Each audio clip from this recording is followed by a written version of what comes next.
Hi, Lee Phillips here. Want to talk to you for 2 seconds about people who have a second marriage. Funny thing is, if you have a second marriage, you'd better be doing some pretty good estate planning because undoubtedly we want the property to go to our kids and she wants it to go to her kids, and we go back and forth. And people who are in a second marriage are actually astounded to learn that it isn't going to go the way they think it is. Even if they have a will, it probably isn't going to go the way they think it probably might go. Because the first thing you do when you get married is you say, "Sweetie, don't you love me? Let's put our name as joint tenants on the checking account." And then you buy a house and you put both names on as joint tenants. So what happens in a joint tenancy? Well, we have a will, we have an estate plan, and no problem. Or we don't have an estate plan, which is a big problem. But at the death of one joint tenant, the other joint tenant instantly owns everything. So let's assume the case where we don't have a will. Everything is going to go from the one spouse that dies, because everything's in joint tenancy, to the other spouse. The other spouse dies 20 minutes later on the way to the hospital in the ambulance. They now have basically all the assets. And if they don't have a will, it says that that stuff goes to their kids. The laws of intestacy. Because the new wife, new husband, they never adopted the other kids. So their assets go to their kids. But wait, that's everything basically. So one side of the family is totally cut out. The other side of the family is sitting fat and happy, right?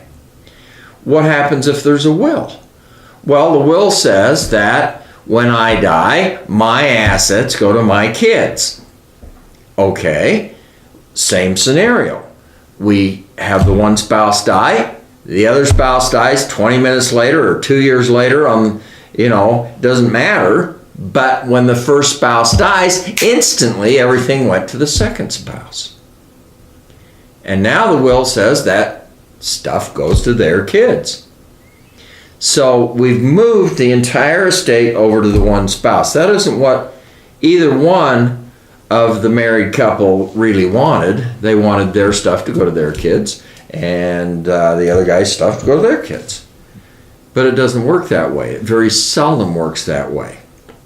In fact, even if you're trying with it and you say, okay, I have a will or I have a trust and I'm going to leave the house to my new wife and she can live in it as long as she wants, and there's no problem.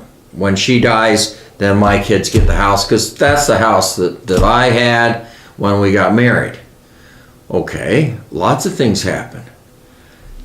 Dad dies, the new wife, she has the right to live in the house. She can use the house during her lifetime, and she goes out and reverse mortgages the house, or second mortgages the house.